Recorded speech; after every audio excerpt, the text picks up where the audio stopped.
Ja sam Ivan Leutar,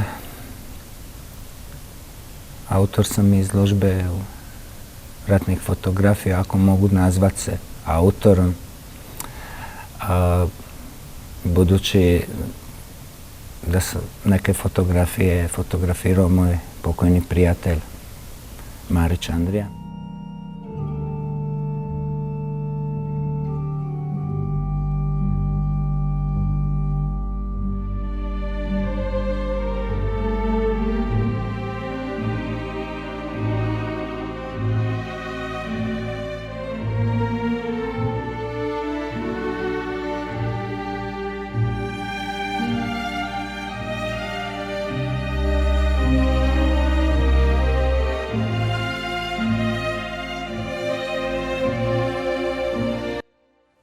Pogledamo ove fotografije, ima ih koje su na izgled identične.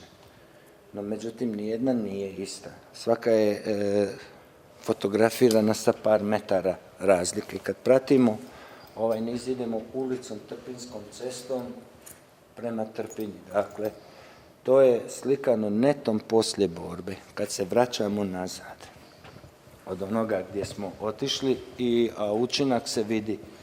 Dakle, povlačimo se iza, kroz bašče, evo ga, ostaje tu, pogodak, opet nazad mi se povlačimo, kako oni idu, i u tome je i otišlo 30-ak tenkova prvi dan. To je moj veliki križ i moj teret. Nisam privilegiran što imam 200 fotografija na kojima nema mojih 50 prijatelja.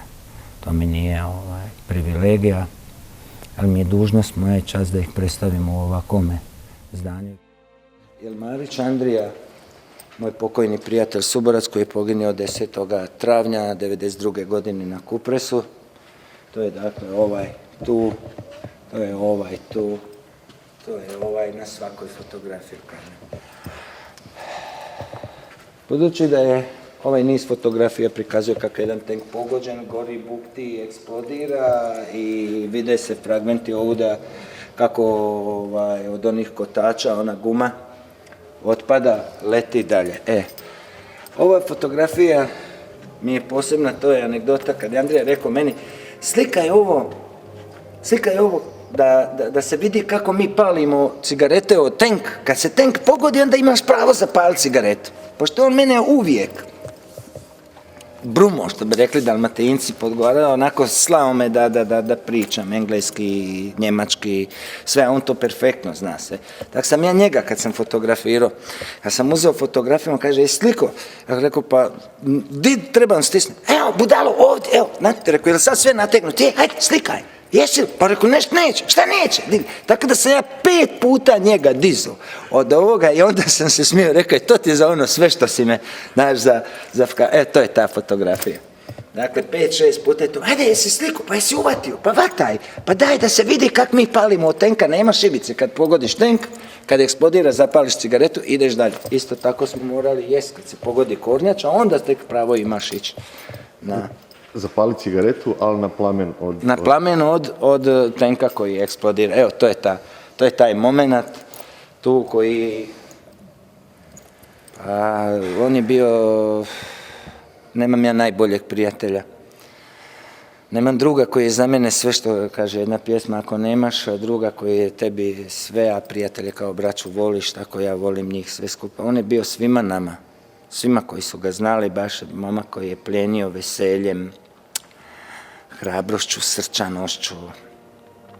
Imao je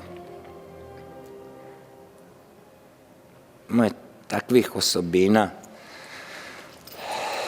koje su ga gdje god je došao bilo, gdje on je bio odmah prepoznat i prihvaćen. Dakle, nenametljiv, ne da je to nekakav autoritet od sistema, da je to dakle čin, zapovjednik, to je jednostavno Andrija, Andrijica, svi su ga znali. To je, pa i ja. I gospodin Mudrovčić Ivica Šola. U stvari, što bi ja htio reći? Ja ne mogu i ovom izložbom fotografije, ovo je jedan mali dio, to je 200-300 metara Trpinjske ceste. Koje ja imam ovdje su neke fotografije uvećane, imam i drugih, koje kad bi ih spojio, onda bi dobili jednu krivinu na Trpinskoj cesti, kad bi sve te ja fotografije spojio i napravio u jednom nizu, onda bi to ispala Trpinska od mjesne zajednice prema dole, odnosno od black and white do mjesne zajednice. Imam te fotografije sve do 29. rujna, poslije toga nema, jer je Andrija Marić vodio Zarobljenika na Hrvatsku televiziju, a ja sam Mudrovčića, Ivicu i Bušić Miroslav, dobili smo 5 dana slobodni poslije ovih akcija. Blago Zadro je dao da obiđe Mudrovčić svoju obitelj, ženu i djecu koji su bili smješteni kao izbjeglice u Červaru, a Bušić Miroslav je išao u Varaždinske Toplice, su njegovi bili tamo. Ja sam Mudrovčića vozio, jer nema dozvolu, jugom. To je moj zadatak bio da ja vidim svoje, da odvezem njega da vidi ženu i djecu, da bude s njima i da se vrati. No mi smo došli do Zagreba, Podravskom, ono kako je već bilo, i na televiziji je bila kolona iz Beograda je kretala tenkova, on je veliki, tad je Mudrovčić pokojni rekao, ajmo mi imenjače nazad za naš Vukovar, poslaćemo novce na poštu da pošalje svoje ženi i djeci, a mi ćemo se vratiti. Mi smo se spremili nazad ići, ali tada Andrija došao sa Sinišom Jovanovim, Zarobljenikom, i otišli smo na Hrvatsku televiziju 29. rujna, to je bio program za slobodu, vodio je Zvonko Varešanec, voditelj, bilo 40 minuta, emisija 45. Tad su i prvi puta, odnosno drugi puta javno i medijski spomenuti Pustinjski štakori i Žuti mravi. Po završetku snimanja tog smo krenuli nazad za Vukovar, u međuvremenu dok smo došli do Vinkovaca pao je Cerić i put Marinci Bogdanovci, takozvani kukuruzni put, tako da smo mi ostali